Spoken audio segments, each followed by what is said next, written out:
ہم نے کوئی نیا ٹیکس نہیں لگایا ہے. اگر آپ مجھے کسی ایک نئے ٹیکس کی شکل بتائیں کہ لگایا ہے تو میں آپ کی بات، یہ جو بار بار پریس بار ہر بندہ یہ بات کرے کہ نئے ٹیکس لاگو ہوئے ہیں،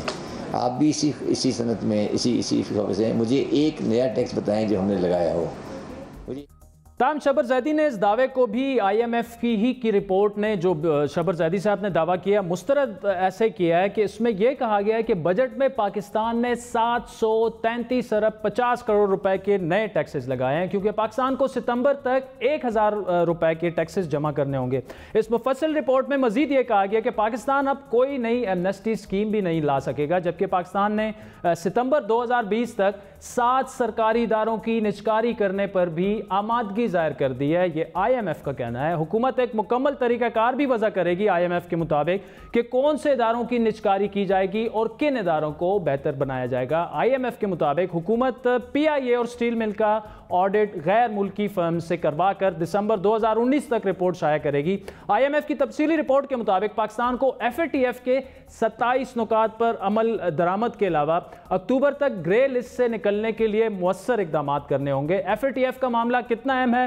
اس کا اندازہ اسٹیٹ بینک کے گورنر رضا باقر کے آج ایک بریفنگ کے دوران دیے گئے اس بیان سے لگایا جا سکتا ہے کہ ایف اے ٹی ایف کی وجہ سے آئی ایم ایف پروگرام خطرے میں ہے، اور اگر ایف اے ٹی ایف کے مطالبات پر عمل درآمد نہ ہوا تو آئی ایم ایف پروگرام معطل بھی ہو سکتا ہے. آج آئی ایم ایف کی تفصیلی رپورٹ میں یہ بھی واضح طور پر درج ہے کہ آئی ایم ایف ان اہداف پر پیش رفت کا جائزہ لے کر ہی نئی قسط جاری کرنے کا فیصلہ کرے گا. بڑی بات میں ناظرین اس وقت ہم بڑھتے ہیں ایک اور سٹوری کی طرف. مسلم لیگ نون کی نائب صدر مریم نواز کو ایک بار پھر نیب کا سامنا ہے. سابق وزیر اعظم نواز شریف کی صاحبزادی کو احتساب عدالت نے نیب کی درخواست پر 19 جولائی کو طلب کیا ہے. نیب کی جانب سے درخواست دی گئی تھی کہ مریم نواز نے ایونٹ فیلڈ ریفرنس میں جعلی دستاویزات پیش کی. ٹرسٹ ڈیڈ کی ان کی بات ہو رہی ہے، اور احتساب عدالت نے 6 جولائی 2017 کو ایونٹ فیلڈ ریفرنس میں نواز شریف کے ساتھ مریم نواز کو 7 سال کی سزا سناتے ہوئے فیصلے میں یہ تحریر کیا تھا کہ مریم نواز کی جانب سے اس مقدمے کے دوران جمع کرائی گئی ٹرسٹ ڈیڈز جعلی پائی گئی ہیں، اور مریم نواز نے اپنے والد نواز شریف کی پراپرٹیز کے معاملے میں کلیدی کردار ادا کیا. فیصلے میں یہ بھی لکھا گیا تھا کہ مریم نواز نے اس جرم میں اپنے والد کی معاونت کی، جسے نیب نے ثابت کیا، اور اسی بنا پر مریم نواز کو سزا سنائی گئی. نیب کی درخواست میں موقف یہ اختیار کیا گیا ہے کہ عدالتی فیصلے کی روشنی میں ثابت ہوتا ہے کہ مریم نواز نے جان بوجھ کر عدالت میں جعلی دستاویزات پیش کی تاکہ عدالت کو گمراہ کیا جا سکے. نیب کے مطابق عدالت کو خود ہی نیب آرڈیننس کے سیکشن 30 سیریل نمبر 3 کے تحت جعلی دستاویزات پیش کرنے پر کارروائی کرنی چاہیے تھی. اب نیب نے درخواست یہ دی ہے کہ عدالت اس قانون کے تحت مریم نواز کے خلاف کارروائی کرے. سوال یہ اٹھ رہا ہے کہ کیا ایک کیس میں اگر پہلے ہی چند ثبوتوں کی بنیاد پر ملزم کو سزا ہو چکی ہے، اور اس کیس میں احتساب عدالت کے فیصلے پر اسلام آباد ہائی کورٹ مریم نواز کو ضمانت دے چکی ہے، اپیل بھی زیر سماعت ہے، کیا ایسے میں احتساب عدالت انہی شواہد کی بنیاد پر دوبارہ کیس سن سکتی ہے؟ کیا مریم نواز کو دوبارہ سزا ہو سکتی ہے؟ کیونکہ جعلی دستاویزات کے جرم میں 10 سال کی قید کی سزا ہو سکتی ہے، اور احتساب عدالت پہلے ہی فیصلے میں تسلیم کر چکی ہے کہ مریم نواز نے جعلی ٹرسٹ ڈیڈ عدالت میں جمع کروائی. لیکن یہ سوال بھی اٹھ رہا ہے کہ نیب کی اپنی درخواست کے مطابق عدالت کے پاس اختیار تھا اس وقت کہ وہ اسی وقت کارروائی کرتی، لیکن ایسا نہیں کیا گیا، اور نہ ہی نیب کی جانب سے اس وقت عدالت سے ایسی کوئی درخواست کی گئی جس سے نیب کی جانب سے اس کارروائی پر اعتراضات اس پر اٹھ رہے ہیں، سوالات اٹھ رہے ہیں، کیونکہ چند روز پہلے ہی مسلم لیگ نون اور مریم نواز کی جانب سے احتساب عدالت کے ایک اور جج ارشد ملک کے خلاف ایک مبینہ ویڈیو منظر عام پر لائی گئی، اور آج مریم نواز کی جانب سے نیب عدالت کے اس نوٹس کو حکومت کی انتقامی کارروائی قرار دیا گیا. مریم نواز نے ٹویٹر پر اپنے بیان میں کہا کہ میری پریس کانفرنس میں تمام سازشیں بے نقاب ہونے کے بعد گھبراہٹ میں حکومت نے میرے خلاف ایک اور مقدمہ قائم کر دی ہے. انہوں نے یہ سوال اٹھایا کہ ان کے سوالات کا جواب ملنے کی بجائے کیا انہیں اس نیب میں پیش ہونا چاہیے جو ان کے بقول یرغمال ہے. مریم نواز نیب کے نوٹس کو حکومت سے کیوں جوڑ رہی ہیں اور احتساب عدالت پر کیوں سوالات اٹھا رہی ہیں، جبکہ جس جج صاحب نے نوٹس جاری کیے ان کے خلاف نہ تو کوئی ثبوت نون لیگ سامنے لائی ہے اب تک، اور نہ ہی مسلم لیگ نون کی سینئر لیڈرشپ کی جانب سے اب تک عدالتوں پر بحیثیت مجموعی کوئی سوال اٹھایا گیا. مریم نواز کا نقطہ نظر اپنی جگہ، لیکن اس کیس کے قانونی نکات پر بات کریں گے. سپریم کورٹ بار ایسوسیشن کے سابق صدر کامران مرتضیٰ صاحب ہمارے ساتھ موجود ہیں. کامران صاحب، ایورڈ فیلڈ ریفرنس کے فیصلے میں مریم نواز کی جانب سے دیا گیا ٹرسٹ ڈیڈ بوگس قرار دیا گیا تھا، لیکن اس وقت کوئی کارروائی نہیں کی گئی. اب نیب کی جانب سے اس معاملے کو اٹھانے کی لیگل امپلیکیشنز کیا ہیں، کیا دیکھ رہے ہیں آپ؟ دیکھیے، ٹرسٹ ڈیڈ کے حوالے سے اس کو ڈسکس کرنے کے بعد جو ہے نا جج صاحب نے 7 سال کی سزا دے دی ان کو. اور فرض کر لیجئے کہ کوئی اور کوئی چیز کوئی اس کی لمب رہ گئی تھی تو اس میں اسی وقت جو ہے نا اسی ججمنٹ میں اس کو سزا دینی تھی. اچھا، یہ بھی فرض کریے کہ جج صاحب سے وہ نہیں ہوئی تو پھر اس اپنا جو ججمنٹ جو ان کی تھی اپنا جس میں مریم کو سزا ہوئی تھی ایون فیلڈ میں، تو پھر اس میں نیب کو اپنی اپیل فائل کر دینی چاہیے تھی کہ اس میں یہ بھی جو ہے نا اس کا ایک یہ بھی پہلو تھا اور اس پہ یہ پہلو نظر انداز ہوا. تو یہ ساری باتیں جو ہے نا وہ اس وقت جو ہے نا کسی نے بھی اس کو نیب کی طرف سے یہ بات نہیں کی. اب ایک درخواست دے دینی مسلینس اپلیکیشن اور اس جج کو جس کے پاس یہ اب میٹر پینڈنگ ہی نہیں ہے اور اس کو کہنا کہ جی اس پہ ان کے خلاف کارروائی کی جائے، مجھے میری سمجھ سے بالا تر ہے. پتہ نہیں جج صاحب کو شاید سمجھ میں آ جائے یا اچھا کامران صاحب، کیا قانونی طور پر اس میں کچھ ٹائم فریم ہوتا ہے کہ جب فیصلہ آ جائے، کوئی مقررہ وقت ہوتی ہے، مقررہ مدت ہوتی ہے اس پر کہ جی کوئی اعتراض ہو، کسی نقطے کو اٹھا کر مزید قانونی کارروائی کی جا سکتی ہے؟ کوئی ٹائم فریم ہے؟ دیکھیے اس میں ایسا ہے کہ اگر تو جج صاحب نے جو کچھ کرنا ہے ٹرائل کورٹ میں انہوں نے ججمنٹ تک ہی کرنا ہے. دی مومنٹ وہ ججمنٹ دے دی انہوں نے، اس کے بعد وہ فارغ ہیں اس معاملے سے. پھر کرمنل سائٹ پہ کوئی ریویو کا بھی چانس نہیں ہوتا. وہ اس کو دوبارہ جو ہے نا اس کو اس میں کوئی ری وزٹ نہیں کر سکتے اس کو انلیس کہ اس کو جو ہے نا واپس اپیل والی عدالت واپس بھجوائے. پھر 10 دن کے اندر اگر فرض کر لیجئے کہ کوئی ایک فریق جو ہے نا اس سے ایگریوڈ ہے تو وہ اپیل بھی فائل کر سکتا ہے. اس کو کیسا اپنی وہ جو بالا عدالت ہے ہائی کورٹ کی اس میں کہہ سکتا ہے، اس میں یہ معاملے کو لے جا سکتا ہے کہ اس میں ایسا ہونا چاہیے تھا. جس طرح سے ملزم کی طرف سے اپیل فائل ہوئی ہے اس طرح سے استغاثے کی طرف سے بھی اپیل فائل ہو سکتی تھی اور یہ کہا جا سکتا تھا کہ یہ فیصلہ اس حد تک، باقی حد تک تو ٹھیک ہے، اس حد تک غلط ہے اور یہ اس میں یہ چیز رہ گئی ہے، آپ اس میں یہ چیز بھی وہ کریے. تو اس وقت ان کو یاد نہیں آیا، میٹر پینڈنگ رہا. اس کے بعد کئی ہیئرنگز بھی ہو گئی. اب یہ اچانک جو ہے نا وہ ویڈیو آنے کے بعد جو ہے نا یہ شاید اس کے یہ ان کو یاد. اچھا کامران صاحب، ابھی مریم نواز نے آج ٹویٹ کر کے عوام سے رائے مانگی ہے کہ وہ نیب کے پاس جائیں یا نہ جائیں. یہ تو ان کا اپنا ذاتی فیصلہ ہے، وہ جانا چاہیں نہ جانا چاہیں، لیکن اگر وہ نہیں جاتی تو ایسی صورت میں پھر کیا ہو سکتا ہے؟ دیکھیے یہ مریم نے غلط کیا ہے، ان کو اس طرح سے قطعاً جو ہے نا لوگوں کی رائے کا معاملہ نہیں ہے. ان کو اپنے وکیلوں سے مشورہ کرنا چاہیے. عوام کی رائے جو ہے نا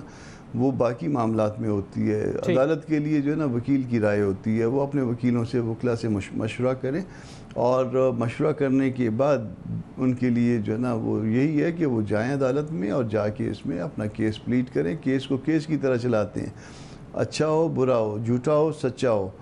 غلط ہو درست ہو، جو بھی ہو وہ اس کو کیس کی طرح چلاتے ہیں اور اگر کیس کی طرح نہ چلایا جائے تو اس کے نقصانات ہوتے ہیں. اچھا، آپ قانونی معاملات کو کامران صاحب کافی بہتر سمجھتے ہیں. اگر وہ یہ فیصلہ کر لیتی ہیں کہ انہوں نے نہیں جانا تو یہ مقدمہ یک طرفہ چل سکتا ہے کچھ آگے جا کے؟ اس میں سٹل اس میں جو چیز آتی ہے کہ یہ مقدمہ ہے نہیں ہے، یہ کوئی آپ متفرق درخواست اس کو کہہ سکتے ہیں. ٹھیک ہے، مگر اگر اس متفرق درخواست میں اگر وہ ایکس پارٹی جو ہے نا وہ ڈیسیجن لیتے ہوئے ان کے وارنٹ ایشو کر دیتے ہیں، ان کو پیش نہ ہونے پہ نیب میں اگر آپ نیب عدالت میں پیش نہ ہونا بھی ایک جرم ہوتا ہے، اس پیش نہ ہونے پہ جو ہے نا اس سیکشن کو انووک کرتے ہوئے کوئی سزا دے دیتے ہیں تو ان کے لیے مشکلات بن سکتی ہیں. اس لیے میرا مشورہ جو ہے نا وہ یہی ہے کہ وہ جائیں، اس کو کنٹیسٹ کریں، پیش ہوں. عدالت کا احترام ضروری ہوتا ہے، عدالت جیسی بھی ہو اس کے اوپر جو بھی اعتراضات ہوں اس کا احترام ضروری ہوتا ہے اور آپ جا کے اس میں اپنا جو بھی آپ کا موقف ہے وہ سامنے پہلے تحریری طور پہ رکھیں تاکہ ریکارڈ پہ آ جائے. کوئی اس کو کوئی کل یہ نہ کہہ سکے کہ یہ بات صحیح تھی، یہ بات نہیں کی تھی اور اس کے بعد اس کا آرگیو کر کے درخواست. Kamran Murtaza sahab, thank you so much for joining اس. جس طرح آپ نے سنا ان کے بقول مریم نواز کو اگر وہ نہیں جائیں گی نیب میں جس طرح ان کو طلب کیا گیا ہے تو یہ ان کی بہت بڑی غلطی ہوگی. کہنا تھا کامران مرتضیٰ صاحب کا. بڑی بات میں وقت ہوئے چاہتا ہے ایک بریک کا، جس کے بعد بات ہوگی کہ کیا اپوزیشن سینٹ چیئرمین کو ہٹانے کی کوشش میں کامیاب ہو پائے گی. ہمارے ساتھ رہیے.